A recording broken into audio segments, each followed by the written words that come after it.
Picture a soundstage on a Tuesday morning in October 1951. Stage 12 at Republic Pictures, Burbank, California. The overhead arc lights are burning at full heat, 140 degrees under the canopy, and 61 people have stopped moving at exactly the same second. The camera operator has pulled back from his eyepiece. The script girl has lowered her clipboard to her hip.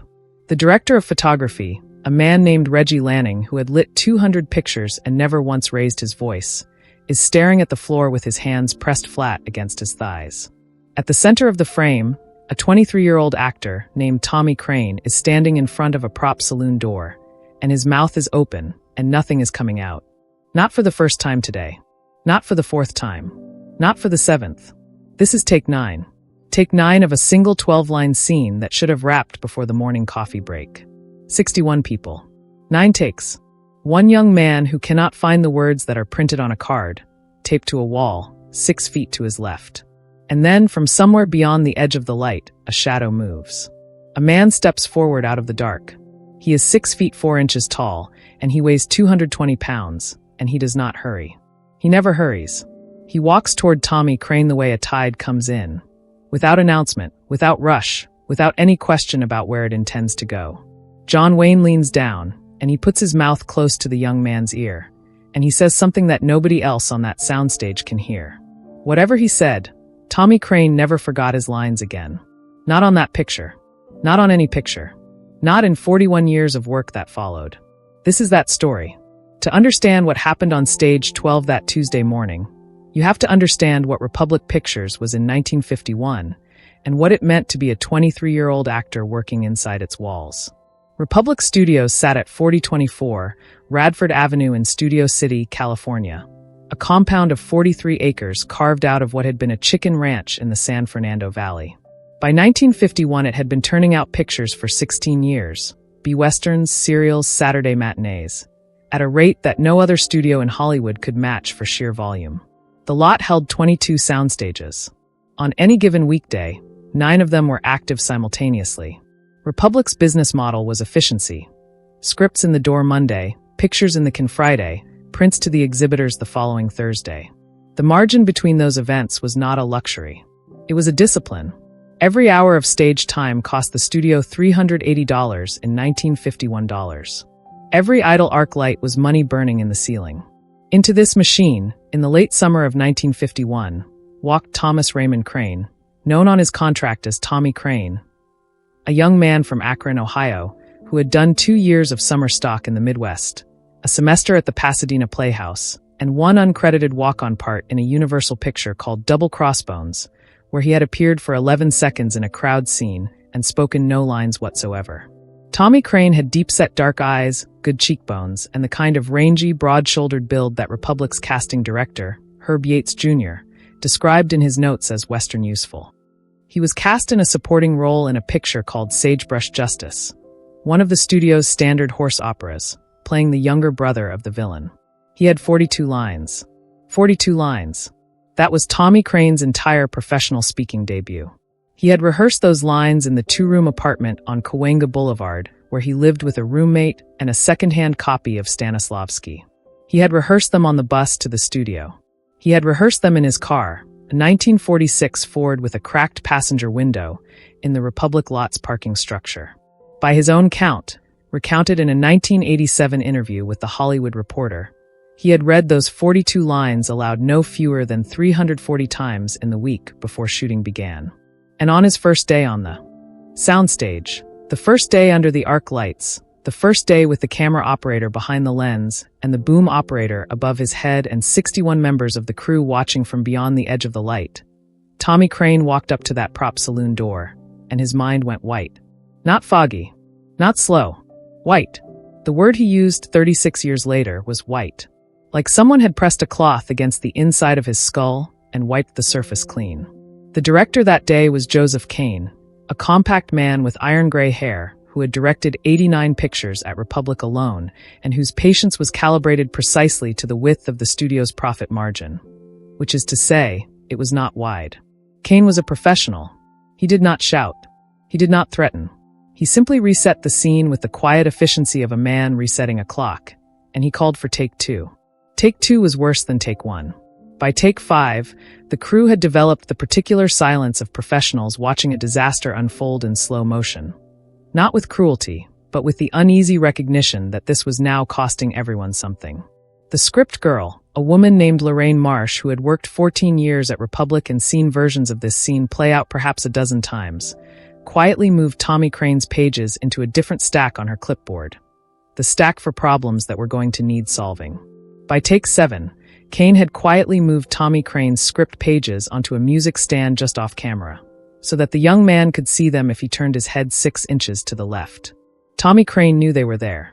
He could feel them there the way you feel a fire escape when you're standing on a ledge. He turned his head. He read the first 4 words. He turned back to the camera, and the words were gone again. By take 8, the crew was still. The kind of still that 61 professionals achieve when they have all silently agreed to make themselves invisible.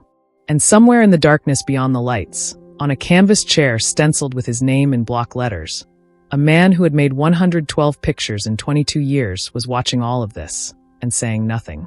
But here's where it changes. John Wayne had not been scheduled to appear on stage 12 that morning. His call time was 10:30 for a costume check and a blocking rehearsal on stage 7, where his own picture, a cavalry drama that would eventually be released as Big Jim McLean, was in pre-production. He had arrived at the studio at 7:15 a.m.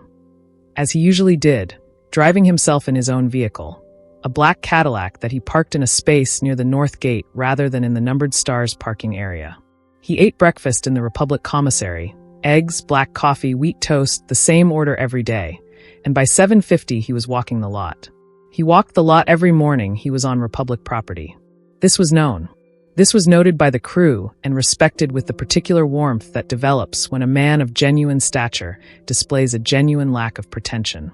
He did not walk the lot to be seen. He walked it the way a rancher walks his land, checking the fences, reading the weather, cataloging what was working and what wasn't. He was 44 years old in October 1951, and he had spent 22 of those years on studio lots. And he understood the rhythms of a working soundstage the way a carpenter understands the grain of the wood he's cutting. He came to stage 12 because the door was open and there was light inside, and it was a Republic picture, and he was naturally curious about Republic pictures. That was all. He sat down in a canvas chair near the back wall, and he crossed his legs and he watched. The other men on the crew noticed him within 90 seconds of his arrival. Nobody said anything. Nobody pointed. On a working lot, a man sitting in a chair is a man sitting in a chair, and the protocol of the studio, as rigid in its own way as any military hierarchy, did not accommodate interruption for social acknowledgement. The boom operator saw him. The gaffer saw him. Even Joseph Kane, directing from his chair behind the camera cart, was aware of the presence at the back of the stage. He said later, in a 1959 interview in Variety, that he felt the awareness of Wayne's presence like a change in air pressure. Wayne himself did not move, did not speak, did not signal in any way that what he was watching was anything other than professionally ordinary. But his eyes never left Tommy Crane. Watch a man's hands when he doesn't know you're watching him. That was something Wayne had said in various forms throughout his career, to young actors, to stuntmen, to the directors he trusted. The hands always tell you what the face is hiding. He had large hands, Wayne did. His right hand, resting on the arm of the canvas chair, was curled loosely around the wooden armrest, and to anyone watching closely enough, the pressure of that grip was not relaxed. He was reading something in what he saw. He was measuring something. He watched take 7. He watched take 8. And then the room went still, and Joseph Kane rubbed the bridge of his nose, and someone near the camera said quietly, "Somebody should really."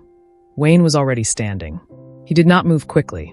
He did not move with any urgency that would have caused the crew to stop and watch. He simply rose from the canvas chair and walked toward the lit area of the stage, and as he came forward from the darkness into the edge of the arc light, a stillness moved through the room like a wave moving through water. Not loud, not visible, but physically present to anyone standing in it. Joseph Kane watched him come. Kane had directed Wayne twice before. He understood what this was, and he had the professional wisdom to let it happen without comment or correction. He made a small gesture to his camera operator, the kind of gesture that means stand down but stay ready, and the camera operator nodded once and stepped back from his eyepiece. 61 people on that stage, and in the space of 4 seconds, Every one of them found something to look at that was not John Wayne walking toward Tommy Crane. Tommy Crane saw him coming. In the 1987 Hollywood Reporter interview, 36 years after the fact, Crane described the experience with the precision of a man who had replayed the moment enough times that it had worn grooves in his memory. "I saw him step out of the dark," he said, "and I had about 4 seconds to think, and what I thought was, here comes the man who's done 112 movies on my first job to watch me fail at take 9. And I remember deciding very clearly that I wanted the floor to come up and swallow me. And then I thought, no, whatever he's about to say, pay attention." That is a thought that reveals a great deal about Tommy Crane. In the middle of the worst professional moment of his life, his first instinct was to disappear, and his second instinct was to override that and listen. Those two instincts, in that order, are the entire story. Wayne stopped approximately 3 feet from him. Not 2 feet, not close enough to be intimidating. Not 5 feet, not far enough to be impersonal. 3 feet. He stood with his weight centered, his shoulders back but not rigid, his hands at his sides. He looked at Tommy Crane the way, and Crane used this exact phrase and repeated it twice for emphasis. The way a doctor looks at an X-ray. Not judging it, just reading it. There was a person trying to defuse the situation. One of the assistant producers, a studio employee named Hal Breen, had taken 3 steps forward from his position near the director's monitor with the obvious intention of stepping between the two men. Perhaps to explain the delay. Perhaps simply to insert some buffer between the biggest star on the lot and the newest actor on the lot. He stopped when he felt the energy of the room. He understood, in the way that anyone who's worked a studio long enough eventually understands, that what was happening here was not a problem being made worse. He stepped back. Nobody else spoke. Wayne looked at the young man for what Crane later estimated was 6 seconds. 6 full seconds of looking, in which the only sound on stage 12 was the low hum of the arc lights and the quiet mechanical sigh of the ventilation system, and somewhere, very far away, the sound of a Republic Wrangler moving horses between the Western Street exterior and the corrals at the east end of the lot. Then John Wayne leaned down. He was 8 inches taller than Tommy Crane, and the lean was not a gesture of condescension, it was a gesture of privacy, and he put his mouth close to the young man's ear, and he said something that lasted approximately 15 seconds. And nobody on that soundstage heard a single word of it. Not from pain, from realization. The crew said later, Kane said it, Lorraine Marsh said it, the gaffer said it, that the silence in the moment after Wayne spoke lasted longer than the speaking itself. Maybe 5 seconds. Maybe 7. A silence with texture to it. The kind of silence that arrives not when something is absent, but when something has just been placed down. In the first second after Wayne stepped back, Tommy Crane did not move. In the second, he exhaled not dramatically, not in the way that a young actor exhales in a film to signal emotional release, but the way a man exhales when a weight he has been holding in his chest quietly shifts its position. In the third second, he turned to face the prop saloon door. In the fourth second, Joseph Kane, from his chair behind the camera cart, said 2 words, "Roll camera." He did not say take 9. He did not announce a reset. The crew heard the 2 words and the camera operator was at his eyepiece within 3 seconds, and the boom operator raised his pole, and Lorraine Marsh had her stopwatch ready, and the set was live. And Tommy Crane opened his mouth. He got through the first 4 lines without pause. Clean. Level. Present. The line reading was not perfect. There was a slight rush on the 3rd line that an experienced ear would catch, but the words were there, sequential and solid, and Tommy Crane's eyes were in the scene, and his body was in the scene, and the scene was alive in a way it had not been alive in 8 previous attempts. He got through lines 5 through 8 at a rhythm that the script called for. Lorraine Marsh was watching the timing. She noted later, in the margin of her script copy that she kept for 30 years before donating it to the Academy of Motion Picture Arts and Sciences Library in 1981, that Tommy Crane's pacing on take 9 matched the scripted timing within 4 seconds. After 8 takes in which he had not reached the end of the scene at all. Lines 9 through 12. The last section. The section that had collapsed every previous attempt. In the 1987 interview, Crane said, "When I got to line 9, I understood something that I had not understood at any point in the previous 8 takes. I understood that the camera didn't care. I know how that sounds. But I mean it technically, literally. The camera is a machine, and machines don't have expectations, and nobody on a soundstage expects you to be perfect. They expect you to be present. The moment I understood that, the lines came. Not from memory. They just came. He finished the scene. The room went silent. Not the uncomfortable silence of take 8. This was a different animal entirely. This was the silence that happens when 61 professionals recognize simultaneously that something has just shifted. Kane sat in his chair for what the crew later agreed was approximately 5 seconds. 5 full seconds in which nobody moved. The gaffer described it, years later in a memoir about his 40 years at Republic, as the kind of quiet that makes you realize how much noise you'd been making inside your own head. Then Kane said, "Cut. Print it." 2 words that, on a Republic sound stage in 1951, carried the weight of a court judgment. Print it. Not "that'll do." Not "we'll see what the dailies look like." Print it. The definitive verdict. The physical consequence was this. Tommy Crane's knees buckled slightly. Just slightly, an inch, a millimeter, invisible to anyone more than 6 feet away. And then he recovered and stood straight and looked at the floor and nodded once at nothing in particular. The way a man nods when a debt has been paid that he was afraid he'd never be able to settle. At the back of the stage, John Wayne had already returned to his canvas chair. He was sitting with his legs crossed and his hands on the armrests, and he was looking at the floor. Lorraine Marsh said he was smiling.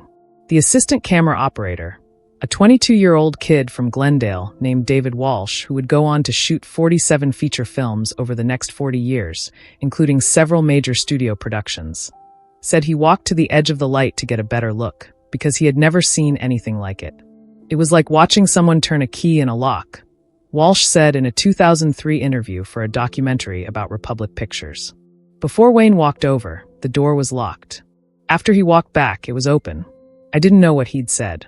I just knew it had worked. And I spent a long time wondering how one sentence could do that to a person.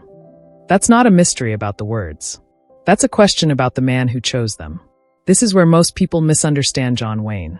For 22 years, from the low-budget serials of the early 30s through the prestige westerns of the 40s and into the major productions of the early 50s, he had been observing the specific mechanics of stage fright, not in the abstract psychological sense, but in the precise, observable sense of a craftsman studying a machine malfunction. He had been 23 years old himself, once.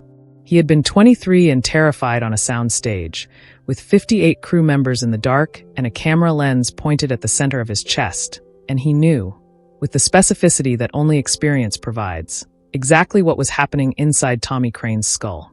The white was not blankness. The white was noise. Too many signals. The lights, the lens, the 61 witnesses, the awareness of all 9 previous failures. The knowledge that the studio's meter was running at $380 an hour, and that every one of those dollars was a small indictment of the man standing in front of the prop saloon door. The white was the result of a young man trying to hold all of that simultaneously, and the words were simply the first casualty. Wayne had spent 22 years learning how to narrow the signal, how to reduce, in real time, the field of awareness to only what the camera could see and the microphone could hear. He had learned it without a name for it, without a system, the way you learn anything real, by failing at it until you understand it from the inside. What he said to Tommy Crane was about that. About the narrowing. He didn't move the way other men moved, and he didn't teach the way other men taught, from the top down, from the principle to the application. He went straight to the application. 15 seconds. One idea. Delivered not as instruction but as observation, the way a man who has been somewhere before tells someone how to find it. 12 witnesses on stage 12 confirmed that Tommy Crane did not forget his lines again. Not on that picture, and not on any subsequent picture. Not one. At 11:15 a.m. After the company had completed the scene and moved on to the next setup, Tommy Crane walked to the back of the stage. He didn't look for Wayne. He was aware that the man had his own schedule and his own morning, and had already given more than the situation required. But Wayne was still in the canvas chair. He was reading a script. Not his own, a copy of the day's pages for Sagebrush Justice. He was reading the picture he was watching, the way a man reads a city by walking its streets. Crane said later that he stood about 6 feet away for a moment, uncertain of protocol, until Wayne looked up and said simply, "You got it." Not "well done." Not "much better." You got it. Present tense. Not a compliment, a statement of fact. Crane said, "I need to ask you what you said to me." Wayne closed the script pages and looked at him. Not a long look, maybe 3 seconds. Then he said, "I told you the camera has no memory. Let that sit for a moment, because it is more precise than it first appears. The camera has no memory. It does not know about takes 1 through 8. It cannot carry the record of previous failure into the current frame. Every time the operator steps to the eyepiece and the director calls roll, the camera begins fresh, entirely indifferent to the history that has accumulated in the room around it. The failure does not exist inside the lens. The only place the failure exists is in the mind of the man standing in front of it." 8 takes, Wayne said. "The camera saw none of them. All it saw was the take you were standing in." Tommy Crane was 23 years old, and he had a semester at the Pasadena Playhouse and 2 years of summer stock and no real understanding yet of what a career is made of, and he said, "I'd been carrying all of them." Wayne looked at him. "That's the weight," he said. "That's the only weight there is in this work. The weight you bring to the lens. The lens doesn't add any. It just shows what you brought." There was a pause, and Wayne stood up from the canvas chair, and he was 6 feet 4 inches tall, and the conversation was evidently over. And then he said one more thing. He said, "You've got 42 lines in this picture. You've done 12. Don't carry the 12. He picked up his script pages, and he walked toward the exit, and he did not look back. Lorraine Marsh, who had been 18 feet away throughout the conversation, close enough to hear everything and quiet enough not to be noticed, wrote the Wayne quote in the margin of her copy of the script. Next to it she wrote, in her small, precise handwriting, "True. A handshake would have been too much." A nod from Wayne at the door, already half turned toward daylight. That was the right measure. Tommy Crane watched him go, and then he turned back toward the lit part of the stage, and he went to work on the next scene. He was present for it. Entirely present. Joseph Kane said the second scene, 12 lines, for minutes of screen time, went in 2 takes. The first take was good. The second take was better. Kane printed the second one. That afternoon, at 4:15 p.m., when the Republic commissary was serving coffee and the crew was breaking between setups, Lorraine Marsh found Tommy Crane eating alone at a corner table and sat down across from him without asking. She was 41 years old, and she had 14 years at Republic, and she had seen a great many things, and she said, "You understand you were just given something that most actors spend 30 years looking for." He said he understood. She said, "Most of them don't find it, and most of the ones who find it don't keep it." He kept it. Years later, 16 of them, to be specific.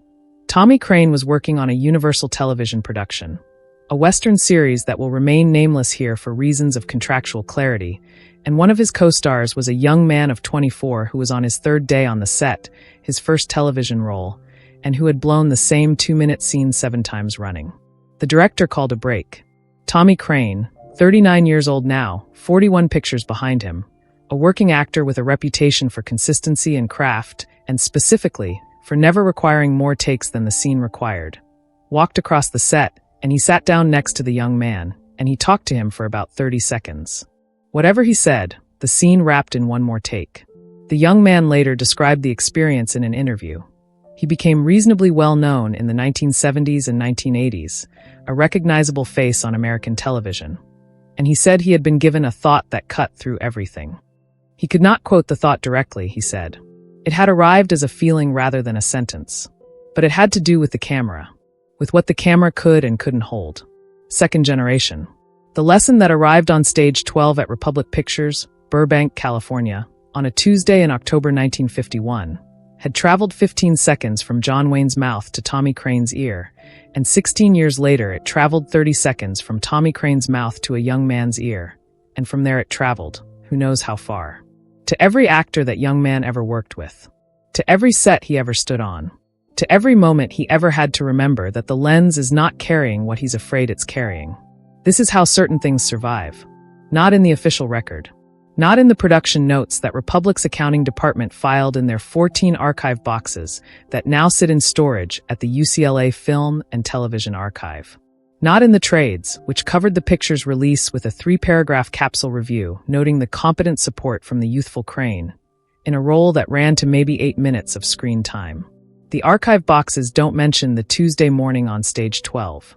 The capsule review doesn't mention John Wayne's canvas chair, or the 8 failed takes, or the 15 seconds that followed them.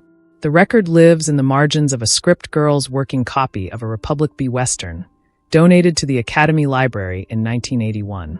In the testimony of a gaffer's memoir. In a 1987 interview in The Hollywood Reporter with an actor most people have never heard of, who described a moment that most people were not present to see. Now you have it. Return for a moment to the image that opened this story. Stage 12. October 1951.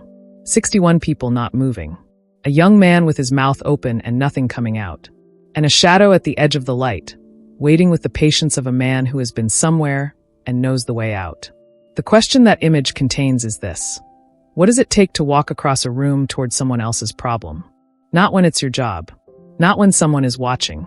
Just because the door is open and the light is on, and you happen to understand the specific nature of what you're seeing? Wayne didn't walk across that room because Tommy Crane was in his picture. He wasn't. He walked across because a 23-year-old was drowning 15 feet away, and the solution was one sentence long, and John Wayne happened to have that sentence. One decision. One man. One lesson that history almost forgot. He didn't move the way other men moved. He didn't teach the way other men taught. And he never carried the weight of the takes before the one he was in. But there was one moment on a studio lot. Not a confrontation, not a headline, not a scene anyone shot or scripted. Where John Wayne sat in a canvas chair for long enough to understand a stranger's problem, and then stood up and solved it in 15 seconds.